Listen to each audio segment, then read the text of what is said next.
and welcome to the latest episode of the Rewind, where we rewind the latest in the entertainment and pop culture news. Today's episode is brought to you by our new sponsors, Trevor Noah and Associates and Sons. Did you know he started a law firm, Tammy? You said Trevor Noah, Associates, and his sons? Yes, they took out a full-page ad in the Washington Post, and we are so lucky to have them as our new sponsors for this episode of the Wind Down Rewind. I like that. Go ahead, Trevor. So much to talk about this week. So much going on in the news. I first want to shout out to one of our favorites, JK. BTS just turned 24, so congratulations to him. And the Queen Bee, Beyonce, is celebrating her 40th birthday. Shout out to her. Also, one of our favorites, BTS. They are in the Guinness Hall of Fame. And I was, they're going to be in the Guinness Record Hall of Fame. You're not going to ask why? I already read the article, but you can go tell our listeners why. You're supposed to ask why. Why? Because they have 22 records. Isn't it 22? Oh, I don't know. I just know that, they're there. 22 records for what? Music, like 22 records that they broke in different genres or areas of music. So, and some of that they broke them, like they broke their own records. Yeah. So that puts them in the Hall of Fame. And I'm also so excited that they announced we are officially getting BTS in the Soup season 2. Yay! I'm excited about that. Okay. So, and also wanted to send blessings and prayers, this one, to the people of Louisiana, New York, New Jersey, all along the East Coast, whoever was in the path of hurricane, tropical storm, tropical depression, Ida, in the path of her destruction, because she was a beast. And Bonnaroo, the music festival in Tennessee, was canceled due to flooding caused by Hurricane Ida. So, How many of y'all actually ever heard of that music festival? Bonnaroo? Because I ain't never heard of it. Eddie, you don't count. Eddie, you don't count because you on another level when it comes to that stuff. I had never heard of this music festival until I was reading like the list of stories. And I was just like, oh. I was like, I ain't never heard of that, but okay. Yeah, it's pretty popular. It's not like it's not Lollapalooza popular, but it's pretty popular. In Nashville, it's in Nashville, outside of Nashville. So it's popular, but I ain't never heard of it. But go ahead. Yeah, and I say it's probably a good thing it was canceled, just maybe given the state of Rona. Although Lollapalooza was really successful with their Rona thing. I think they said all in all about 250 people out of the hundreds of thousands of people that were there in Chicago that weekend got reported. There were 250 cases reported. Unlike the Sturgis motorcycle rally in South Dakota, where over 500,000 people showed up, and cases in the state of South Dakota have increased 700%. And we won't talk about all the community spread because we know most of those people don't live in South Dakota. So, I guess they'll just go take the horse dewormer Ivermectin. Have you heard about that, people? Taking horse poison? Yes. Well, it's not horse poison. It's horse dewormer. It's poisonous to us, but to the horse, it deworms them. Like, I guess if your horse has worms. So, horse poison? Yes, horse poison, I guess. Thank you. Mm-hmm. Let's simplify it. Don't make it too difficult. Okay. Yes, I heard that stupid people, mainly Republicans and anti-vaxxers, are thinking that they're going to take horse poison and it's going to cure them of COVID. And I'm at the point where, so the fuck what? Like, these people make me question my Christianity.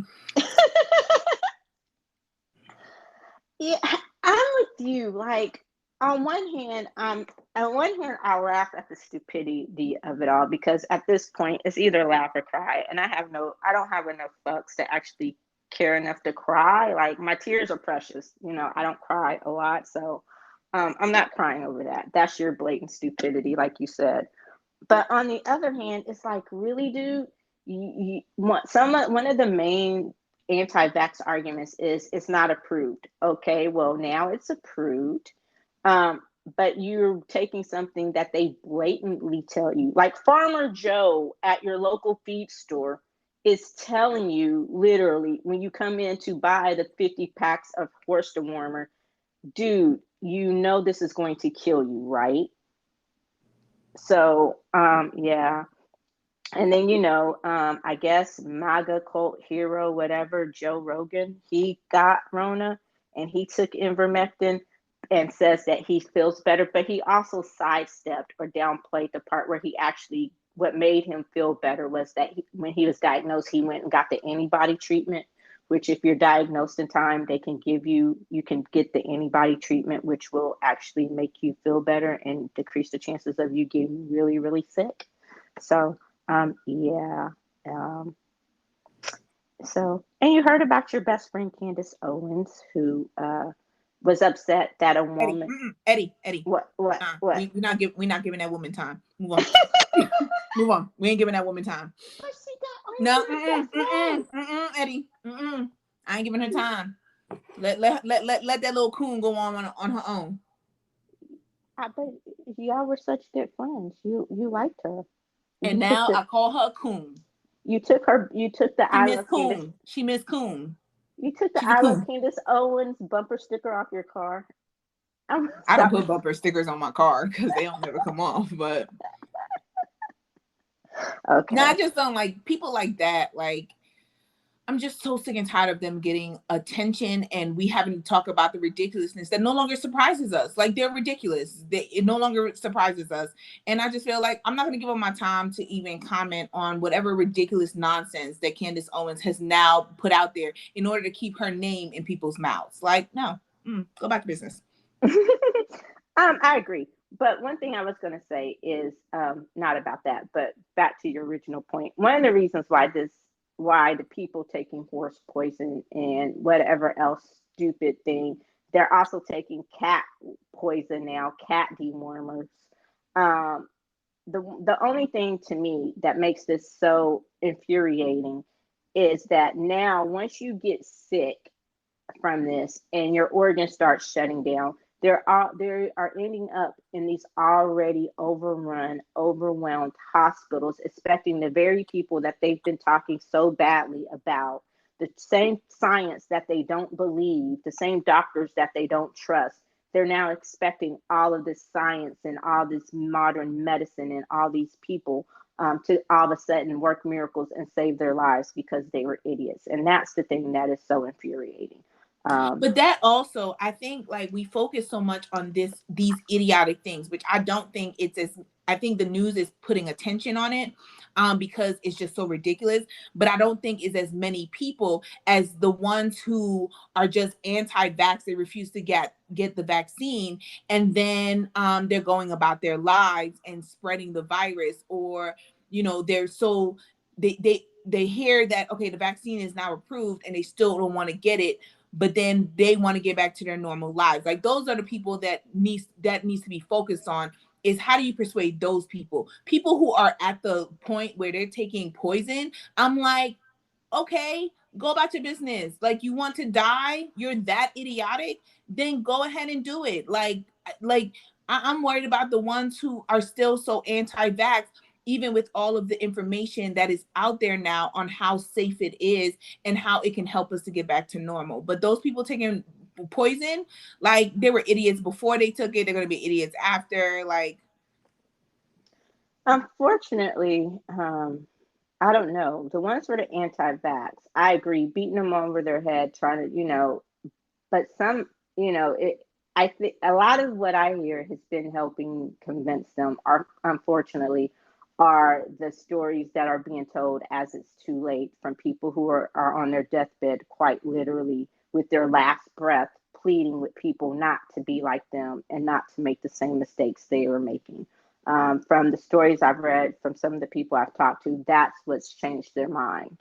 Um, and it's sad that it's come to this, but yeah, so we will see. And I guess that's why the horse dewormer people are getting so much attention. At first, it was, ha ha ha, it's funny. you're stupid. But now that they're actually in the hospital, taking up spaces from people who just have regular ailments, taking up space from people with COVID, in these overrun hospitals. Think about places like Louisiana that just suffered a hurricane where the whole southern half of the state, or down by New Orleans, they had to ship all those, find a place to send all the people who were already in the overrun hospitals during the middle of a pandemic, which, quiet as it's kept, is actually worse than it was last year, due to the numbers and all of that kind of stuff. So it's just crazy. And you're right, people like Candace Owens and Joe Rogan, they take up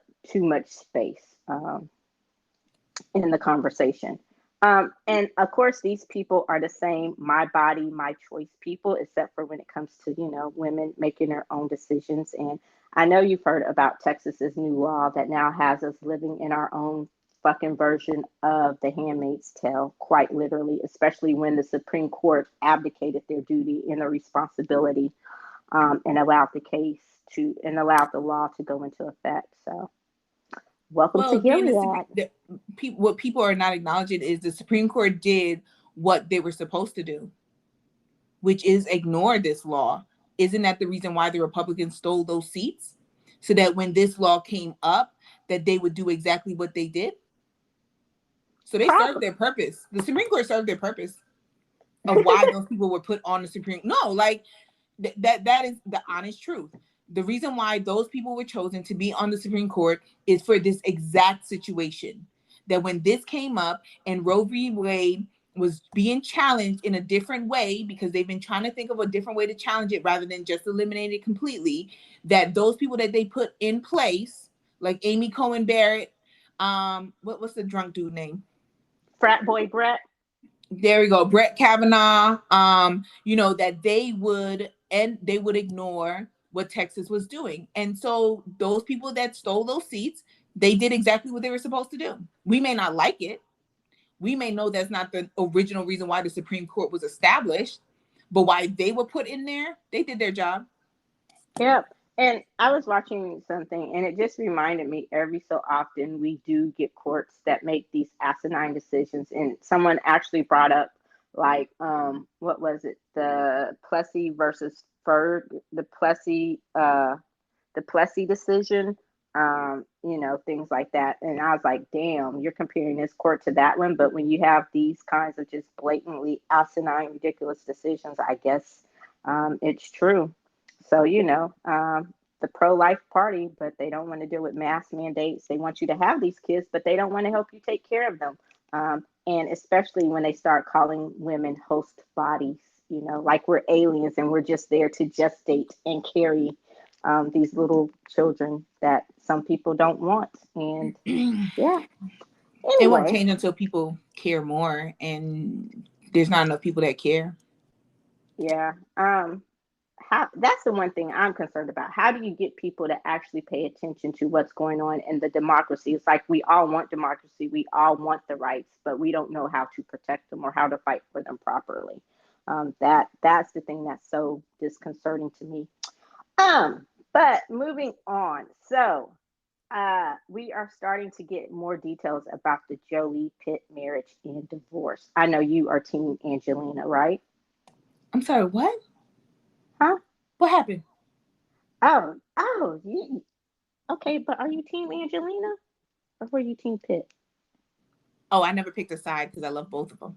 Oh, okay. You never picked a side because you love both of them. You know what? I was with you. I am with you. And this hurts my heart. Like, I give, me, I give way for people to be human. I get that Brad Pitt can still probably be an asshole in certain aspects of his personal life. But Angelina Jolie knows how to be a bitch as well. So exactly. And I agree with that. And he could still be a great actor. And to your point, I get that Angelina Jolie knows how to play that role as well and still be a great actress and a great humanitarian. But this one just kind of, I was like, ooh.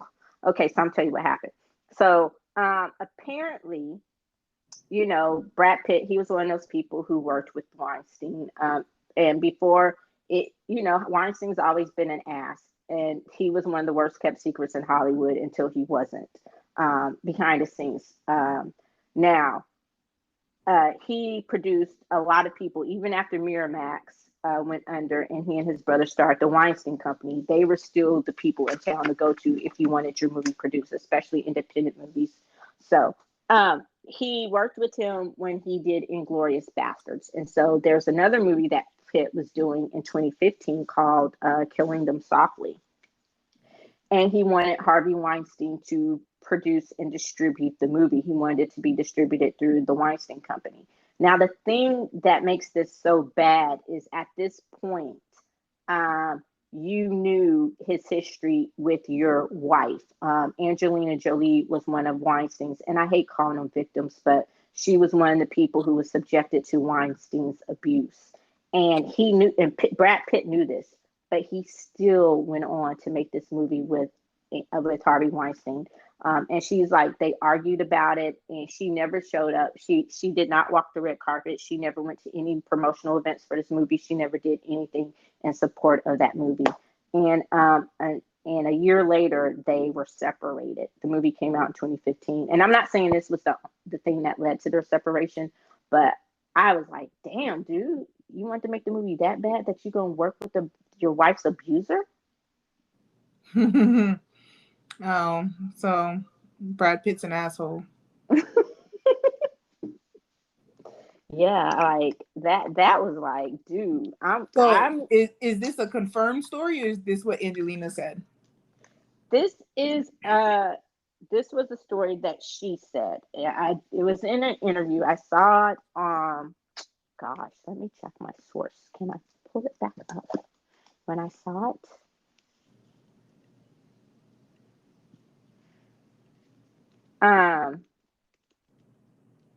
For now, we'll just go with that's what she said, and I will pull it up.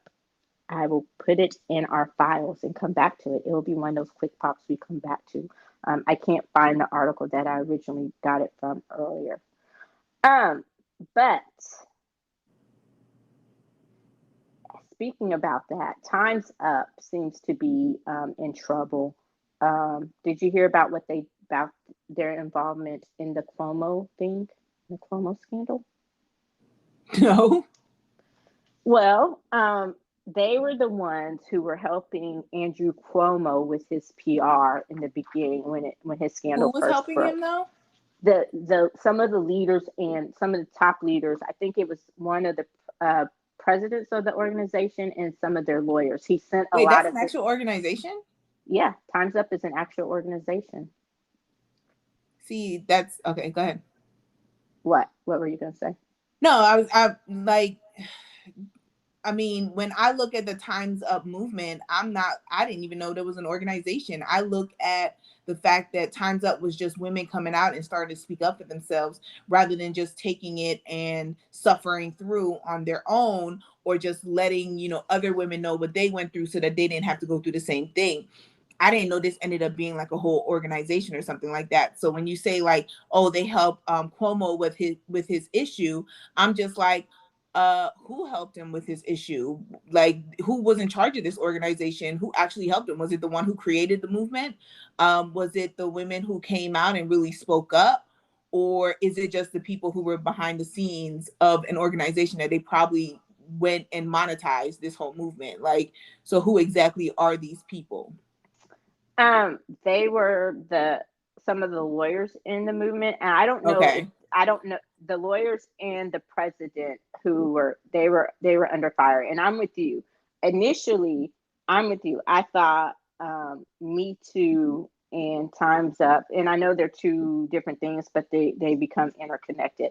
I didn't realize it was a full organization until I read it. And the first time I heard it, I was like, oh, is it just some people associated with Time's Up that lended their voice, or they read it and they made notes and that thing? But when I saw that it was actually people who were higher up in the organization, and then some of the people who used to work there, they said they weren't surprised because it had become a toxic place to work. Like, it wasn't upholding everything that you would associate with Time's Up, like you said.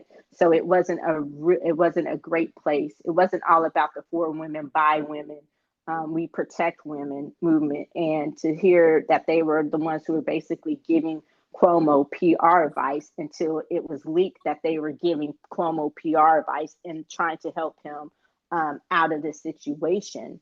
That to, that to me kind of goes back to what you said. So what were you really about? Were you just about monetizing this organization? And now that you've done this, that you've tarnished the organization, like what's going on here? So it kind of sucks that that's going to be a stain on the organization itself. What about you? What do you think? I don't think it's a stain on, I'm not looking at like, we're talking about an organization, but I look at it as the movement. I focus on the movement of what Time's Up was about and what that movement continues to be about with the Me Too movement. So Yeah, the behind the scenes, you saying that they were lawyers and stuff like that. Like, I'm like, okay, like that makes sense. That makes sense. Like they monetize this organization, but the actual movement and the message is still the same. And I don't, for me, and maybe it's because like, I can think logically enough about this. I don't see it taken away from what the movement was about on that they got caught, because I can separate the movement from the organization that they had and been like, yeah, the organization probably fucked up. They, they had a toxic environment. They definitely changed their message, but that's not the message of the movement. That's not the message about what this was about. So, yeah, like, well, they're losing it was a a lot of. job. It was a job. They did a job, and you said it was lawyers. If it's lawyers, lawyers did the job that lawyers were supposed to do. Well, the CEO resigned. Her name was Tina. I'm just going to see if I can pronounce this Chin. A lot of their board members, Shonda Rhimes, Eva LaGuardia, Journey Smollett, and others have resigned due to the scandal. They're reshuffling the board, so it seems like the organization Let it die. is under siege. Let it die. But do you think if you let it die, do you think that will affect the movement in any way? Like, no, because nobody knew that the movement was an actual, like, I really don't think most people knew that the organization was like the movement was an organization. I didn't know that, Eddie. And I get that. But when you hear this, when stuff like this makes the news, you associate the two. It. But when you hear this, it links the two. It tarnishes the movement because Time's Up is the organization that is quote unquote behind the movement. So for the people, I guess I'm thinking out there about the people who were against the movement anyway, or who were saying who were saying that, oh, it wasn't legit. And I get what it's about. It just justifies their mindset. Exactly. But their mindset was already there anyway. Like, that's one thing is that a lot of times you don't change people's mindset with these movement. Like, there is still a lot of people who consider it to be that these women, like, you've been suffering for years. I don't understand why you open your mouth to talk about it now, kind of thing. Like, why didn't you talk about it when it happened? So for them justifying, like, okay, that is going to be a result of this organization for people who actually follow along with this and who hear that. But I'm still focusing on the actual movement, and I don't think that's going to taint it for me. But then, like I said, I'm more of a logical thinking than a lot of people, people with short attention spans, probably. But I don't know, like, I don't see it being as huge as it needs to be. Like, people who are already supporting the movement, I don't see them changing their mind on supporting the movement. And people who didn't support the movement, they weren't going to change their minds anyway. So you're just putting them more in their corner, but then the people who support the movement are already in their corner as well. So is it going to be switching anybody? I don't think so. I don't think people who support the movement are going to just switch sides now that this story came out. Yeah, but I mean, it affects. I get what you're saying. I do, and I guess I'm just playing devil's advocate here badly at the moment. But it kind of goes like, to me, like it affects things like the legitimacy of the movement, and I guess what I'm trying to say is, and things like the legal defense fund.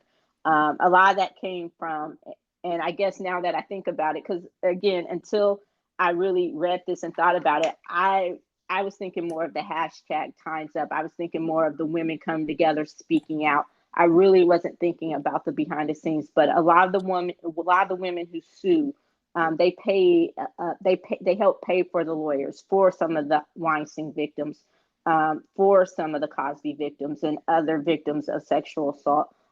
They go to Times Up and they provide a legal defense fund. They provide counseling and different things. So that's where that comes from.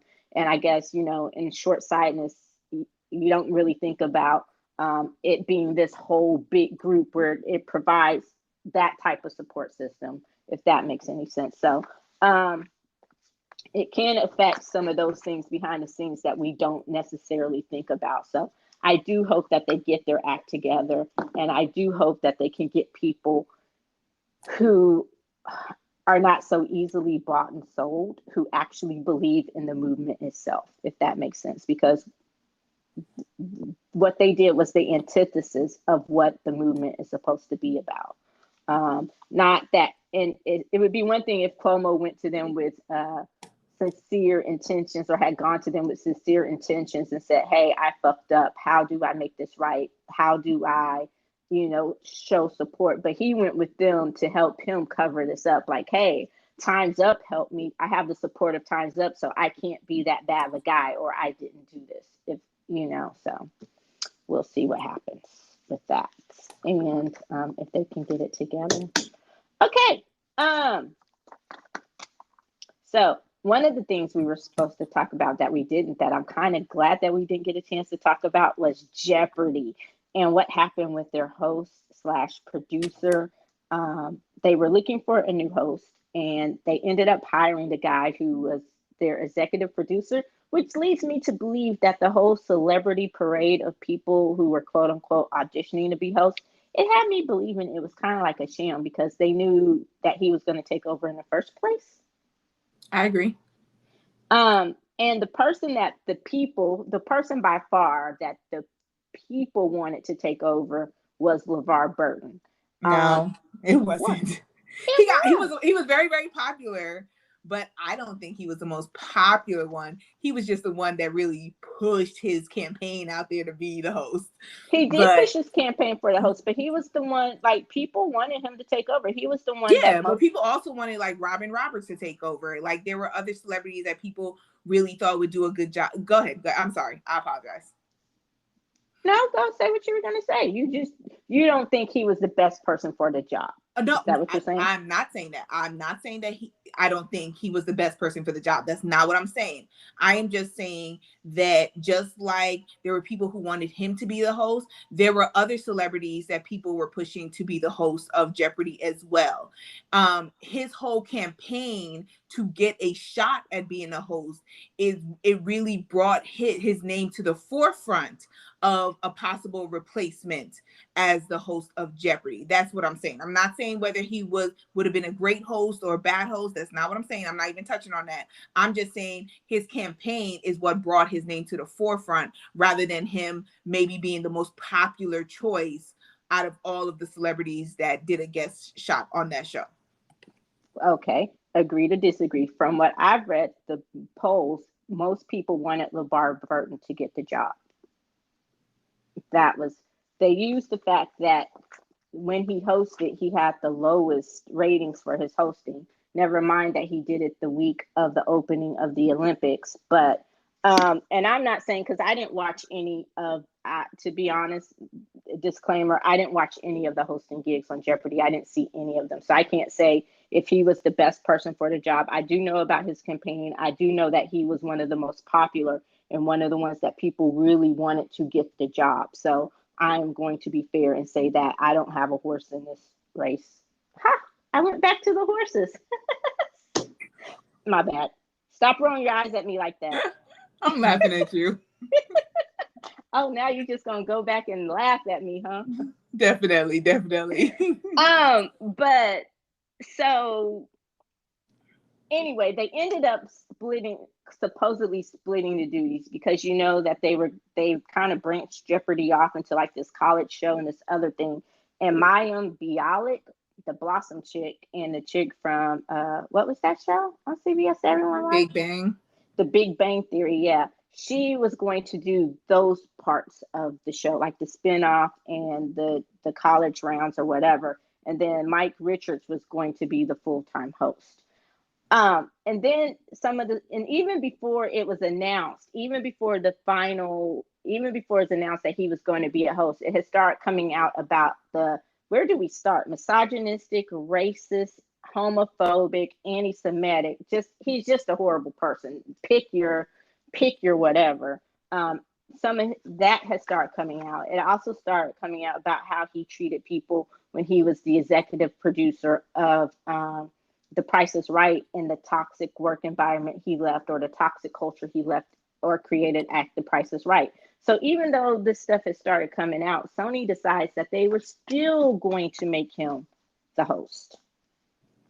So once he officially gets the host job, all the rest of his dirty laundry comes falling out the closet that he had packed in there, and he steps down. So initially it was announced that he was only going to step down as the host, but then he was fired, I guess, as the executive producer of not only Jeopardy but Wheel of Fortune. So now Mayim Bialik is going to be the quote unquote temporary full-time host of Jeopardy. I don't watch Jeopardy.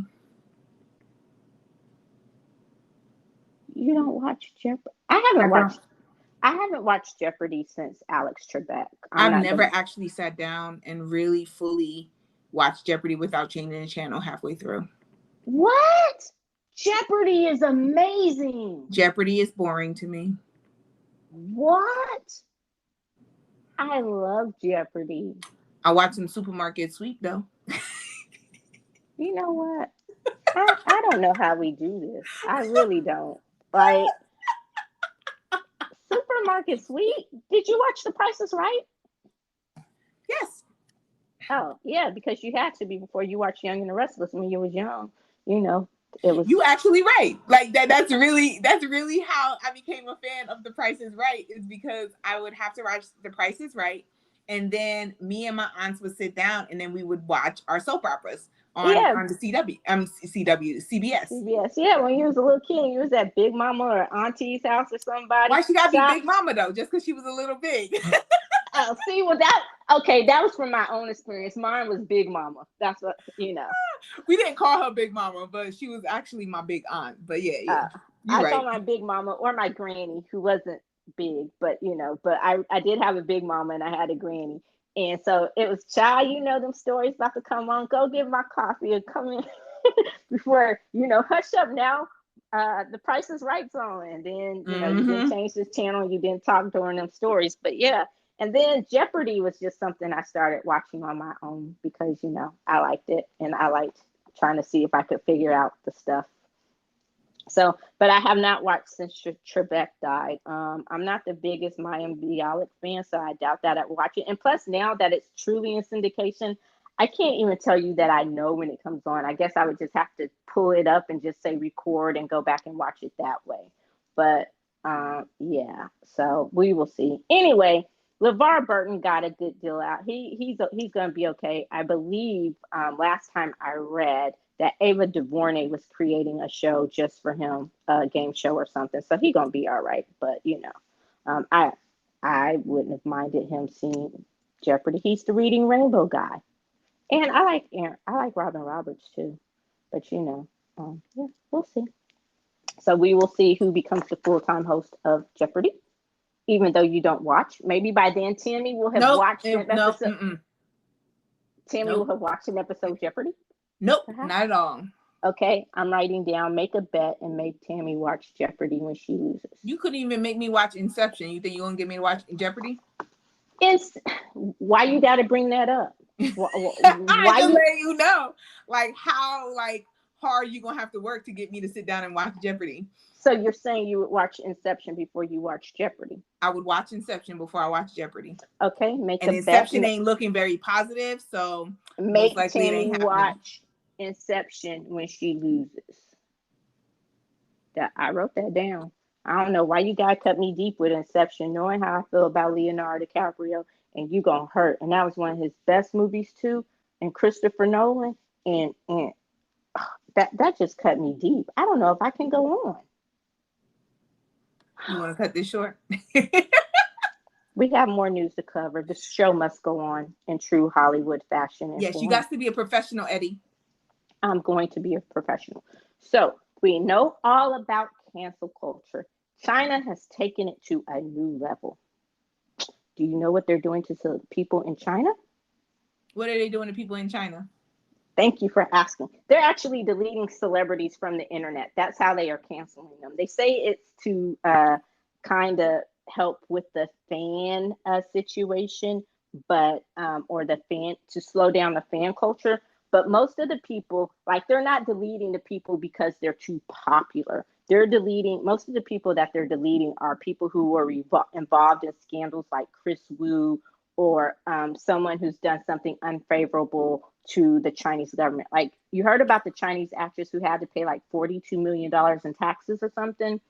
But then this one dude, I kid you not, he was deleted from the internet, his movies, his shows, all of that, because he hurt the Chinese feelings. Do you know what he did? You're supposed to ask. What did he do?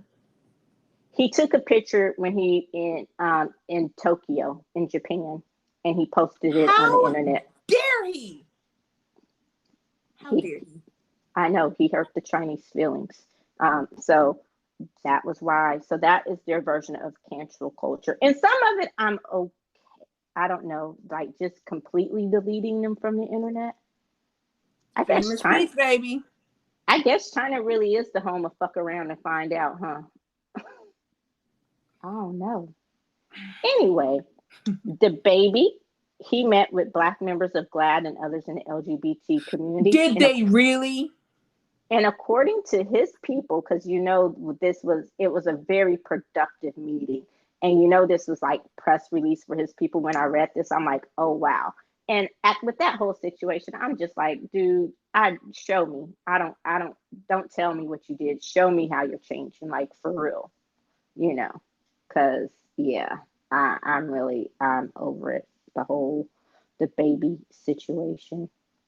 So that brings us to one of my favorite parts of the show, the K-pops. Wait a minute. What? Hold on. What? You just like threw out that blurb about the baby and then we just gonna move on?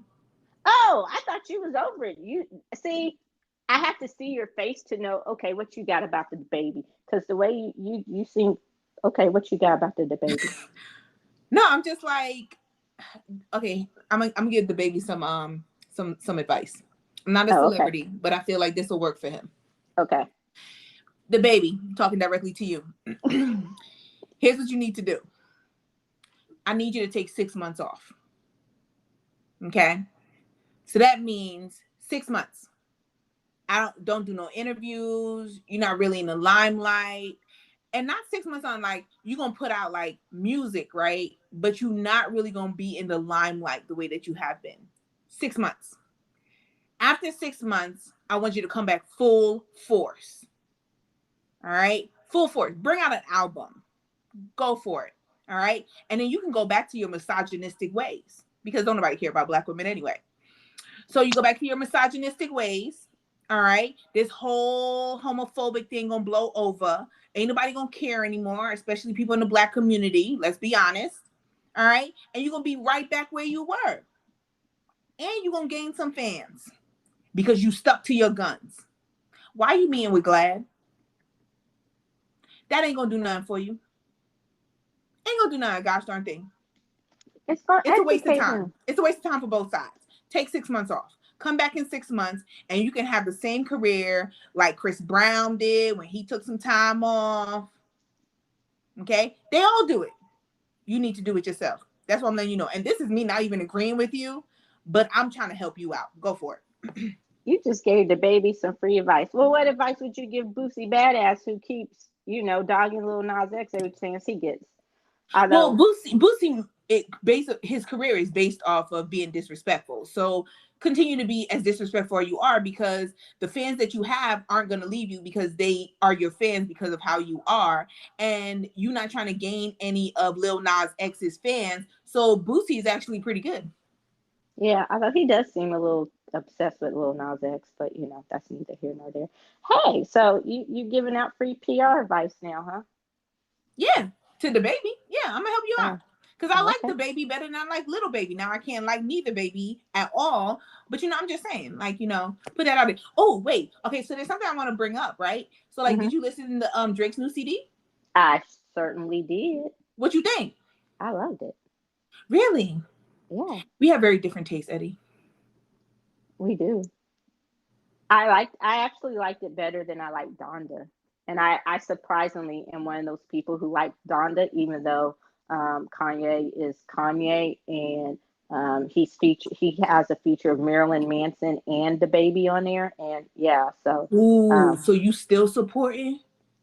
I can't say that I'm still supporting. Donda was one of those things that I had no intention of listening to be honest. And I saw all the buzz that it was getting. And so I was like, okay, what the hell? Let me just, because honestly, the last Kanye CD that I truly, truly enjoyed was 808s and Heartbreaks.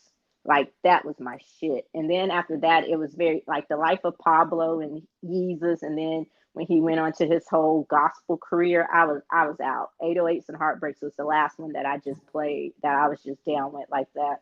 And then Donda I listened to just because I wanted to know what all the buzz was about. And I liked it. I can't say that I loved it. I can't say it was the best thing I ever heard. I can't say that it was just magnificent. I can't really name you many songs off of it. I did listen to it more than once. And then I saw that and I was like, shit.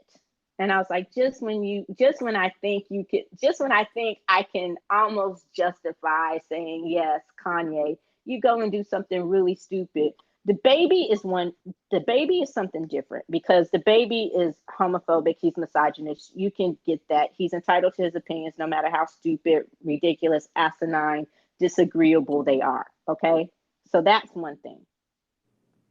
Marilyn Manson has been accused by multiple women, and it's something that we all kind of suspected when he hooked up with what 17, 16, 17-year old, barely legal if she was legal when they officially got together, Evan Rachel Wood.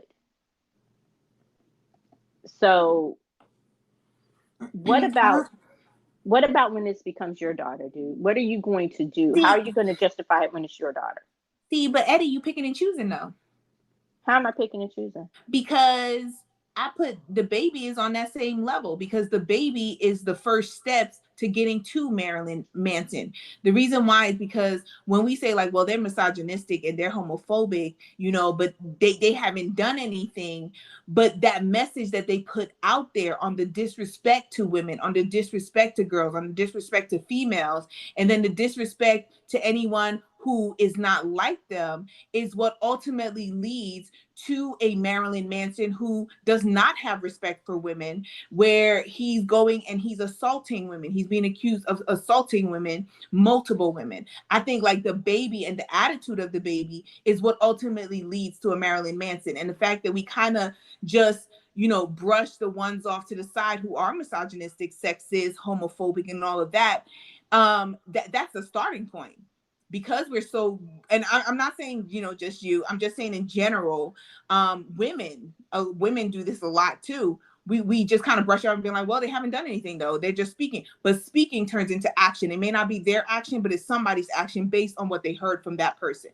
And so I'm like, that's why I can't listen to Donda. He completely betrayed the black community, completely betrayed the black community. I can't give it to you. Yeah. I can't listen to it at all. Like, no, like I can acknowledge fact he's a musical genius. I'll get you on that. But Kanye ain't gonna get me to listen to shit for the rest of his life. I haven't, Nothing. Because and you're you a know, betrayer. and I think we talked about this, and I understand what you're saying about the baby. And don't get me wrong, I'm not excusing anything that the baby has said or done. I'm not. But what I'm saying is, and I understand what you're saying about picking and choosing. On one hand, I can understand you semi working with the baby, and you saying, and but your reasoning for not taking the baby off, because someone did point out to him, yo, dude, you gonna keep this feature with the baby on there? And his reason was he was the only one who publicly supported me when I ran for president. So yeah, but I read this when I read about Marilyn Manson and the baby. It was after I listened to Donda, and I haven't listened to it since, because not only that, it wasn't like, oh, this was done before and I just didn't take him off, or Marilyn Manson is featured on a song that I can't take him off of because it changes the whole song, where I didn't want to drop the song, some stupid whatever. It is not only not only is he on the CD, but we are collaborating together. And I'm like, what? So yeah, but no, I haven't listened to it since. I don't plan on listening to it again. But yes, I do like Certified Lover Boy, and I've been jamming that all weekend. So you didn't like it? I couldn't get through it. What? Like, I listened to like the first 5 songs and I kept skipping. So I don't know. I was gonna say, was it the pregnant women emojis for you or what? no. I mean, you know, that I didn't even see the cover until after I like started playing the CD. Not to say that there weren't some songs I was like, oh, this is actually pretty good. But overall, I kept skipping songs. And I didn't make it through the whole CD. And I don't know when I'm gonna make it through I don't know when I'm gonna go back and listen to it. But you know who else came out? Imagine Dragons came out. Oh yeah, I like that. I played that. And I'm gonna play that again because I love Imagine Dragons. I love their message. I love like their artistry. Fantastic band. But Drake, like, I realize I'm really not like a fan. There's certain songs I like of Drake. I can understand like he is really good at his like he got real skill, but not a fan of Drake. Definitely not a fan of Kanye. So I'm gonna stick in my bubble. I'm gonna go back in my bubble. No, I liked from what came out this week, I love Drake. It was good. You know, something else I bumped all weekend too, or I've been bumping all weekend, or bumped all day yesterday. It was hit or miss because of work. What I could play, what was suitable for work. I played the Shang-Chi soundtrack. Amazing. Love it. Yo, did you hear Mark's song with BB? I did. I loved it. And love it. And you know what? So I listened to, like I said, I listened to it all day at work because, you know, it was suitable for work. There, I made sure to double check there were no cuss words or anything in it, right? Mm-hmm. Even the people I work with, they liked it. And, you know, sometimes they want to hear different types of music, right? And so after I listened to it like 3 or 4 times, I'm like, whoa, wait a minute. Where's the song with Mark and BB? So I made sure to point out that song. That's just how good it was. Like, I just let it play through. And I was just bopping to every song. But I wanted to make sure I went and checked out that song specifically. And I'm like, oh, yeah. And it actually turned out that it was one of my favorites. Another one of my favorites so far, early listen, because, you know, I'm still breaking it down. I love Diamonds and Pearls with the DPR crew. Love DPR. Live, okay, I haven't fully listened to it. I went straight to Mark and BB song. Well, just because, you know, it's Mark. Like, I got to see what Mark putting out. And I loved it. So I do have to go back and I have to listen to the whole soundtrack, which I think I'm gonna love the whole soundtrack. I definitely gonna put it out there. Like, Mark and BB, they did their thing on that song. Like, okay, well, let me put out my disclaimer because we have totally opposite tastes in music.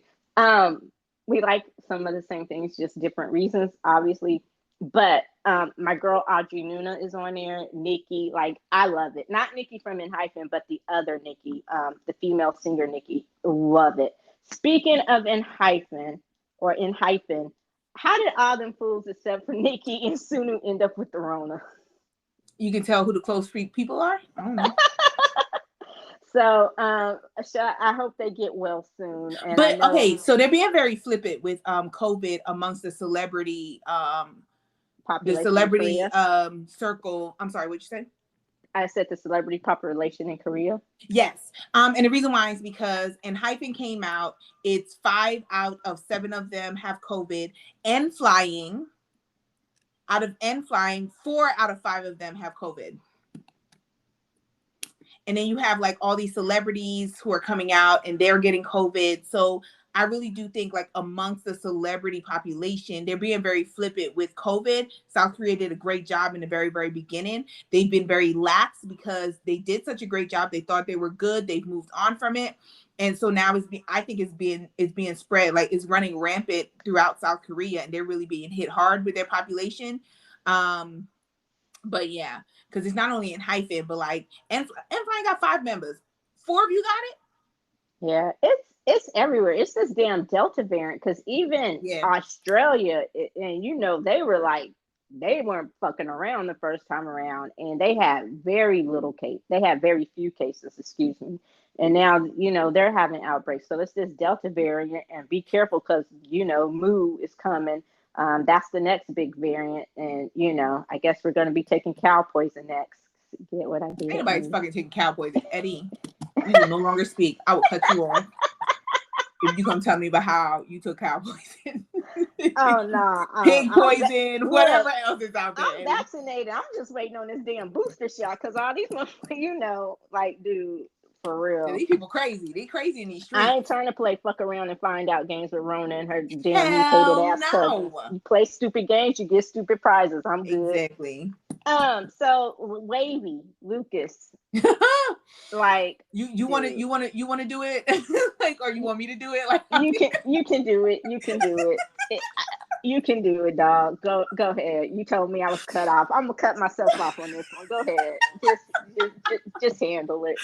Okay, y'all. So Lucas, who is from NCT, Lucas is actually like one of Eddie's favorite idols. I can say that, right? Like he was one of your favorites, right? He used to be. Lucas he used to be one of her favorite idols. Really, really cute boy, very young. What ends up happening is one of his but he was legal. Let me put that in. He was legal. Yes, he's always been legal for us.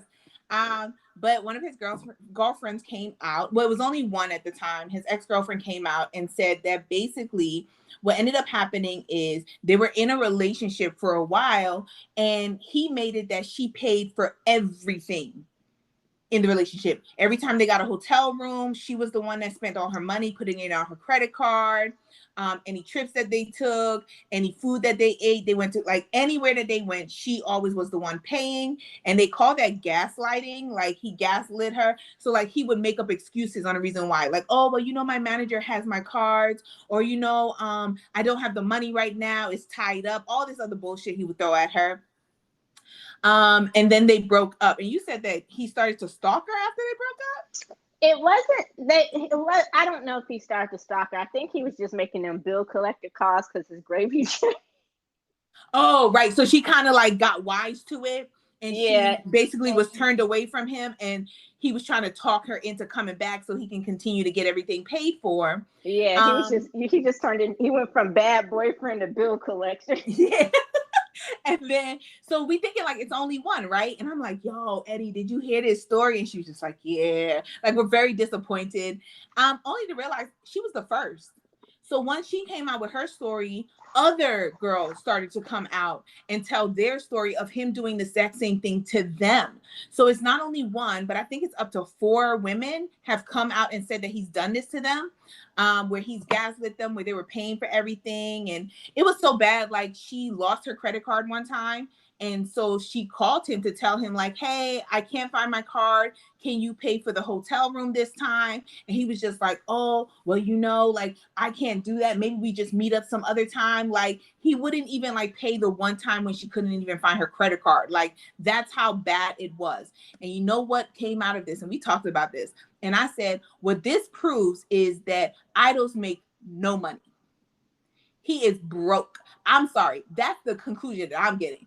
I don't know. You maybe you get a different conclusion from this, but my conclusion is that Lucas and that 23 members of NCT ain't as rich if they didn't come from rich parents. He broke. Yeah. Lucas broke, y'all. He ain't making no money. He ain't got no money. Yeah, like, besides the fact that he's a bad boyfriend, and the sad part is like the stands who don't he apologized. He was sent on hiatus without actually fully acknowledging what he did. He did, but they, the fans are like, oh, there was no investigation into all this. I'm like, he probably just admitted guilt. They probably wanted to go away as soon as possible because he is one of the more popular members of the groups. Because he's in what, 3 of the groups: Wavy, SM, Super Super M, and M, NCT. and NCT. Isn't he in NCT Dream or no? No, he's not in NCT Dream. I think he's in so one of the, just Wavy, Super M, and NCT. Or he might be in NCT 127. He's in one of the subunits of NCT. Yeah, besides Wavy, I know he's in another subunit. Yeah, so and he is one of the more popular members overall. So I think they just kind of wanted to go away. So, and once he admitted guilt, and and on a side note, I'm not making excuses, but going back to what we said, I heard the company like Label V that runs Wavy. I heard they're crap. Like, they are horrible. So just going back to what you said, with a group like that where you have to split your money, and they're at a company that doesn't really promote them a lot. So when you don't have a lot going on, you got to split your money 23 ways. Yeah, that fool broke. No excuse for him. But they realize, so the money that they make, they don't make it off of the group as a whole, right? So Wavy just recently came. So like Wavy makes their money, they got to split it amongst the Wavy members. So then I was like, oh, okay, that makes better than splitting it 23 ways. So Wavy got what, 6, 7 members that are part of Wavy. So they have to split it, throughout the members of Wavy. But where's your money? Like NCT is the number 2 group, like the number 2 male group. But like, where's your money? But we talked about this. Okay, so the people who make money are the producers and the songwriters. The artists make money off a concert, usually, depending on their contracts. And this is just what I know of American. I don't know about K-pop, just general Western. The artists make the money off of concerts and merch. But even concerts, because they have to pay a certain amount of the production of the concerts comes out of their pocket. So mostly it's the merch. So with them not being able to tour, and still, like you said, them having 23 members, so he might be banking his money. Lucas might be one of them fools that, look, I ain't spending if I don't have to. You gonna pay to play with this fine. And look where you ended up. And all I know is what I said to you, because this comes out right before he and Henry, which was another member of NCT, were going to come out with their single. So if I was Henry, I'd kick his ass, because this cut into my money. Like, look, you being a bad boyfriend. They completely canceled that single. Yeah, that you fucked with all my money. It's like, nah, bruh. So. And it was literally like 2 or 3 days before the single was coming out. And I was looking forward to it too, because I like 10. Well, I love 10. 10 is now my favorite. He's replaced Lucas as my favorite. Like 10. So I don't want to, please save me from any 10 scandals. Just give me a moment, okay? Let me recover from this. I don't want to. Well, they say 10 has his older sister that is very, very protective of his image. So I'm sure his sister probably ain't gonna let that happen. Okay, I was gonna say, save me from any 10 scandals. Just give me a week to recover from this Lucas shit, okay? Because I really did like Lucas. Although I think the last time we talked about before the scandal came out, I told you he's just cute. Like, he's just cute. With big ears, but yeah. But so I really like 10 and Yang Yang's song Lolo, but and I was kind of looking forward to Henry and Lucas with Jalapeno. And I was just like, what? But yeah, straight up, I would have straight up beat Lucas's ass all the way back to China. You fucking with my money, like straight up. And I say back to China because that's where they were from. I wasn't China. Yeah, okay. Wavy is the Chinese group for the NCT. That they're the Chinese subunit. Anyway, JB, did you like it? We just kind of talked about it. You like the CD? Oh my God, I love his CD. Like God7 is doing amazing things this year. But yeah, JB, amazing job. Amazing job. He's so humble. Like, he's so humble of a person. Like, he's just, you can tell, like, he really is a genuinely good person. He's a little reserved, but he's just such a humble person. He did an amazing job in the CD. You can tell that it is his style, that he really played a role in it. He wrote majority of the songs, or he co-wrote majority of the songs. He helped produce the songs. Like, just an amazing. And Jay Park, like as a boss, as a CEO of his company, is like he's an amazing CEO. Like he has really done a great job with the artists that he has signed to his labels. He has, and I agree with you. I was excited about JB's CD, but I was also a little reserved because I didn't want my excitement to like just take over. I knew it was going to be good. Don't get me wrong. I just because listening from his other stuff that he put out, like his EPs under when he was going by Death Soul, his independent stuff that he put out. I knew, and I knew what type of music he would make. He's been more into the R&B or K R&B, so I got that. And Switch It Up was kind of like a preview. So I think we were, but I didn't know. I guess what I'm saying is I didn't know how he would follow up Switch It Up because sometimes, forgive me for saying this, we might get Bam Bam to where we get that one great song. Don't do Bam Bam. Don't do my Bam Bam like that. I love Bam Bam. I do, but come on, let's keep it real. Now Bam I'm being had real. Bam Bam had the word, and you know what? Bam Bam sold more than anyone else. I know, but he's so just on name recognition alone. Like I love Bam Bam, but we got Bam Bam, dog. Come on now. And I didn't want it to be like that. I didn't want it to be like Switch It Up, and then it was like, oh, okay, I thought it'd be like Yogi, because Yogi did an amazing job, and so I did think that JB was going to be on the level of Yogi rather than on the level of Bam Bam, just because their style when they were in GOT7 were two different styles. I would even go more on maybe JB being like Jackson than being like Bam Bam's in I wasn't comparing him to Bam Bam like their style, but like the whole like what they put out.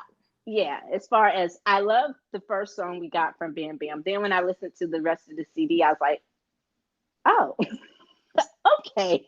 Damn, she said, oh.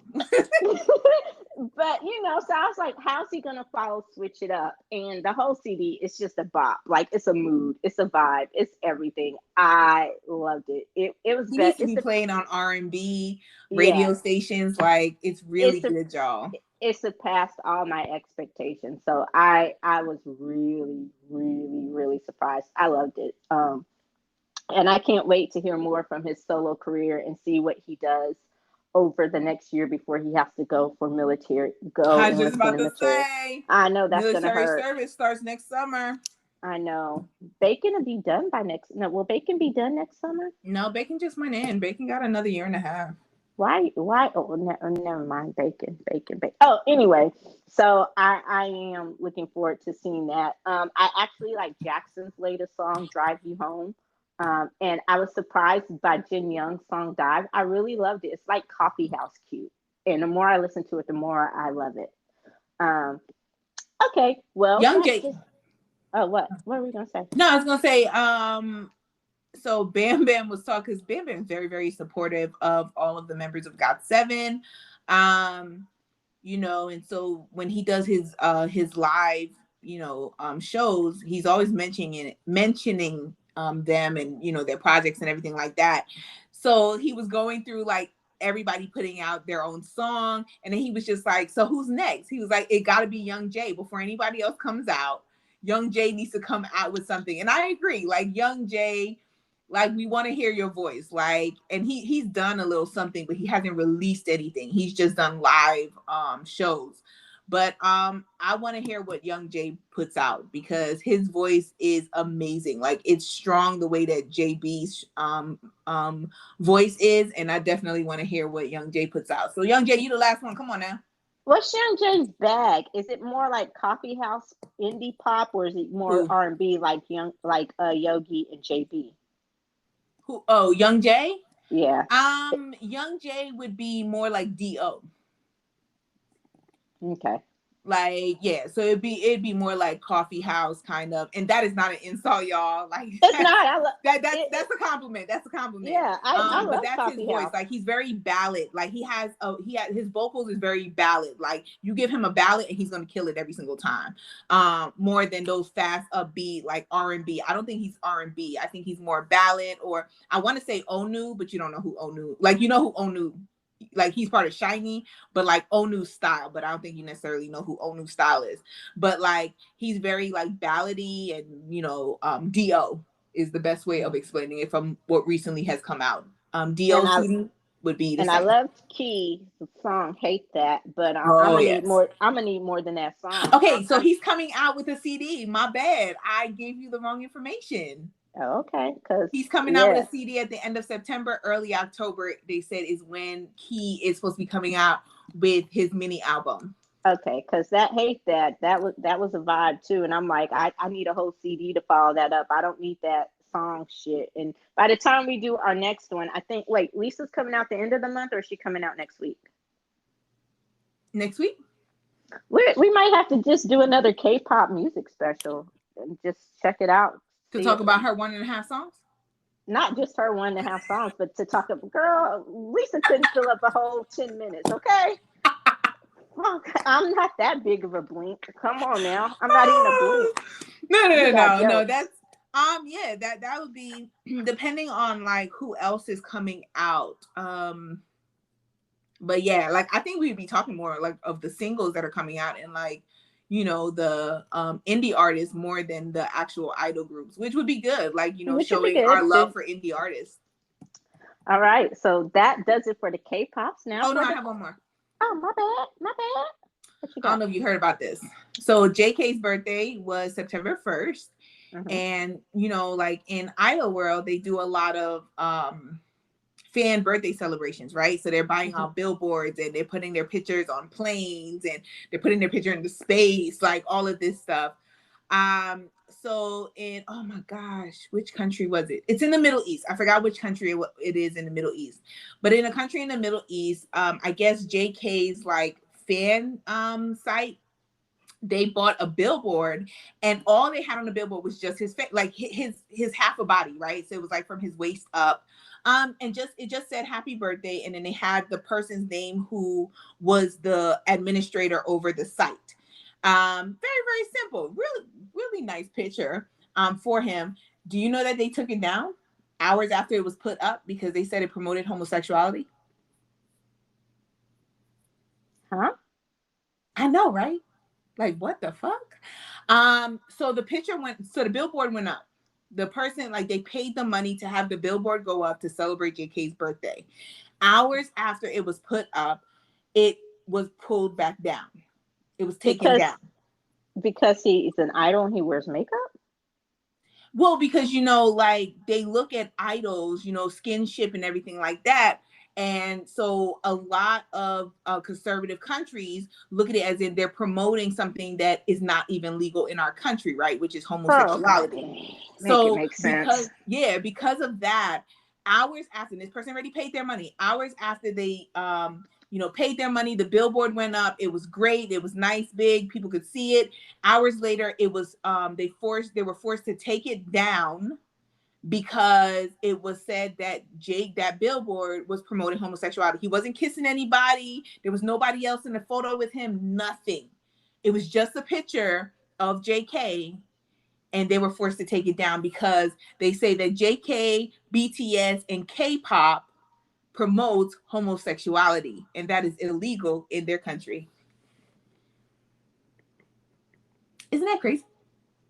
That's ridiculous. I have no words. Yeah. Like I was just like, what? Look, the North Korea of it all. But that happens around, like, I once I read the article, you realize like that happens all over. Like, this is the stuff that they're dealing with, even as like, you know, they're like, you don't know what their sexuality is because first of all, they can't talk about it anyway. It's not legal in South Korea either. Not to say that there aren't gay people in South Korea, because there are a lot. They have a whole society, but or a whole community. But it's not like you're not supposed to be putting it like out there or whatever like that. It's very, very conservative. But I'm like, how, like, really over makeup? And because they can dance and sing and they wear makeup, I'm like, what is it? Toxic masculinity of it all. Yeah, toxic masculinity of it all and this is not only with JK and BTS, but it's just with idols in general. Like, this is something that they have to deal with, yet our rappers wear skinny pants. Yeah. And the whole makeup thing, initially it was because it was a culture thing. It took something to get used to. And I remember watching the old BTS, and one of the reasons I have a hard problem watching is because the makeup was so horrible. Like, you could tell once they started making money and got better makeup artists. But I was just like, and someone was like, but the makeup. And I'm like, what about them wearing makeup? I was like, you just get used to it. And you realize as you watch other videos that men in South Korea, they do, even if they're not idols, they'll wear foundation and different things. I'm just like, whatever, get over it. But yeah, that's ridiculous. And that's really stupid. It is. But I just thought, like, the that'd world be interesting. in which we live in. So the quick pops, really quick. Did you hear Kate Walsh is returning to one of your favorite shows, Grey's Anatomy, for the 19th season? Is it still one of my favorite shows? But I did hear that. Okay. So Kate Winslet, sorry. Kate Walsh coming back to Grey's Anatomy is going to make me actually have to sit down and watch Grey's Anatomy, because I loved Addison Montgomery. She was one of my favorite characters when she was on Grey's. I followed her over to private practice, which was not on the level of Grey's Anatomy. So I'm very, very excited about her coming back. As well as, like, what did I tell you? Like, I gotta watch Batwoman as well, because Bridget Regan is gonna be on it, and I love Bridget Regan. So now I gotta watch Batwoman as well. Yay! I'm happy. It got better as season 2 went on, and they really keep saying that, but every time I would tune in, it never got better for me. But this time I'm actually have to sit down and focus on it because of Bridget Regan. So continue bringing back these people that I absolutely love to make me a fan of your shows again. Towards the end of the season, second half of the season, when they really figured out what to do with Kate and how to solve that, and they really allowed her to take on her own identity, it got better. Did they get rid of the dad and the sister? You'll have to watch and find out what happens. Candyman. I'm not going back to the first season.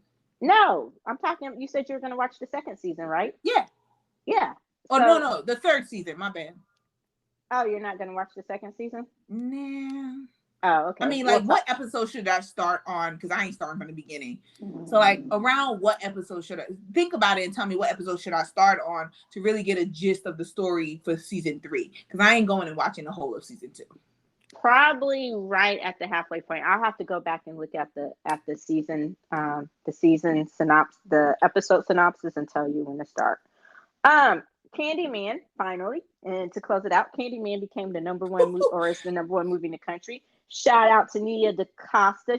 That makes her the first, I repeat, first Black female director to ever have a number one movie. Yes, we're talking 2021. And Nia DaCosta with Candyman became the first Black female director to ever have a number one movie. And I heard Candyman's old school scary, not this newfound wussy scary, but old school scary. So I'm interested. That means that we're going to watch this when it's bright outside. Oh, yeah. And early. And then I'm going to have some other palate cleansers to get out my system. Yeah, because I remember Candyman from before, and Candyman scared the bejesus out of me. So... yeah, the original Candyman. Oh, yeah. Yeah. All right. So that does it for this episode of The Rewind. Please be sure to listen, like, follow, and comment on Apple Podcasts, Google Podcasts, and Spotify Podcasts. You can also keep up to date on the latest in entertainment and pop culture news, as well as other amazing kernels of pop culture goodness at the Pop Culture Wind Down. That's it. That's the plug. Pop.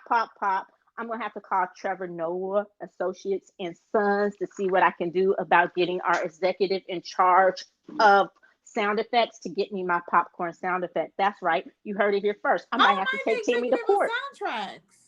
I've never done a soundtrack. I just add background music. That makes you sound effect queen. Sound effect queen. Y'all heard it. I'm gonna just have, like, I'm gonna bring up a YouTube video, right, of somebody popping popcorn, and every time you say that, I'm gonna just put the mic near the video, and I'm be like, there goes your popcorn. Pop. I have to take it up with my lawyers. Until next time. Thank you as always for joining us, and until next time, I'm Eddie. And I'm Tammy. Bye. Peace.